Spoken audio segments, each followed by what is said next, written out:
Media మిత్రులందరికీ నా నమస్కారం. ఈరోజు ప్రెస్ మీట్ పెట్టడానికి ముఖ్య ఉద్దేశం కూటమి ప్రభుత్వం 2 ఏళ్ల పరిపాలన ఏ విధంగా సాగింది, ఇది ప్రజా పరిపాలన, సంక్షేమము అభివృద్ధి రెండు విషయాలలో ఈ 2 సంవత్సరాలు ముందుకు తీసుకొని పోవడం విజన్ ఉన్న నాయకుడు మన రాష్ట్ర ముఖ్యమంత్రి వర్యులు నారా చంద్రబాబు నాయుడు గారు ఏ విధంగా పరిపాలన సాగిస్తున్నారు, ఏ విధంగా ఫలితాలు మనం ఈరోజు అందుకుంటున్నాము, ఈ విషయాలన్నీ ప్రజల్లోకి తీసుకొని పోవాలని కూటమి ప్రభుత్వం నిర్ణయం తీసుకొని ప్రతి నియోజకవర్గంలో ఈ పరిపాలన మీద ఒక చైతన్యంగా అందరినీ కలుపుకుంటూ 3 పార్టీలను తెలుగుదేశం పార్టీ, భారతీయ జనతా పార్టీ, జనసేన నాయకులు కార్యకర్తలతో ప్రతి నియోజకవర్గం, అదేవిధంగా ప్రతి జిల్లాలో మన కడప జిల్లాలో కూడా 18వ తేదీన ఆర్ట్స్ కాలేజ్ మైదానంలో ఈ కార్యక్రమాన్ని చేపట్టడం జరుగుతూ ఉంది. 10:30 నుంచి 1 గంట వరకు ఈ కార్యక్రమం జరుగుతుంది. మరీ ముఖ్యంగా సంక్షేమం.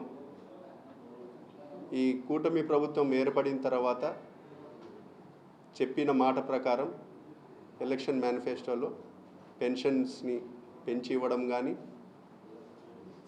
వృద్ధాప్య పెన్షన్లు 4,000, వికలాంగులకు 6,000, డయాలసిస్ పేషెంట్లకు 10,000, శాశ్వత అంగవైకల్యం ఉండేటోళ్లకు 15,000, ఈ విధంగా సంక్షేమము ఇస్తూ తల్లికి వందనం కూడా ఎంతమంది పిల్లలుంటే అంతమందికి ఇచ్చే విధంగా మా యువ నాయకుడు నారా లోకేష్ బాబు గారు ఇచ్చిన మాట ప్రకారం నిలబెట్టుకోవడం జరిగింది. అంతేకాకుండా కరెంట్ ఛార్జీలు కూడా పెంచకపోవడం, గ్రీన్ ఎనర్జీ ద్వారా ఇప్పటికే మన కడప జిల్లాలో 1600-1700 మెగావాట్లు సబ్స్టేషన్లకు గ్రిడ్కి కనెక్ట్ చేయడం, కొప్పర్తి ఇండస్ట్రియల్ పార్క్కి నిధులు కేటాయించడం, జమ్లోడు స్టీల్ ప్లాంట్ జిందాల్ యాజమాన్యంతో మాట్లాడి పనులను ఏ విధంగా ముందుకు తీసుకొని పోవాలా, యువ నాయకుడు నారా లోకేష్ బాబు గారు పోయిన నెల 22వ తేదీన మన జిల్లాకు వచ్చినప్పుడు కూడా 28-29 ఫైనాన్షియల్ ఇయర్ కల్లా కమర్షియల్ యాక్టివిటీస్ని జిందాల్ స్టీల్ ప్లాంట్ యాజమాన్యంతో మాట్లాడి కమర్షియల్ యాక్టివిటీస్ని ప్రారంభించే విధంగా మా ఆలోచనలు, మా అడుగులు ఉంటాయి. ఉపాధి ఉద్యోగ అవకాశాలు కల్పించే విషయంలో పూర్తిగా బాధ్యత తీసుకొని పోతాము అనే దాంతో ఈ కార్యక్రమాన్ని కూడా ఆ రోజు చెప్పడం జరిగింది. త్వరలో ముఖ్యమంత్రి వర్యులు కూడా యాజమాన్యంతో భేటీ అయ్యి వాళ్ళతో సమీక్ష కూడా చేస్తారని కూడా ఈ సందర్భంగా తెలియజేస్తున్నాను.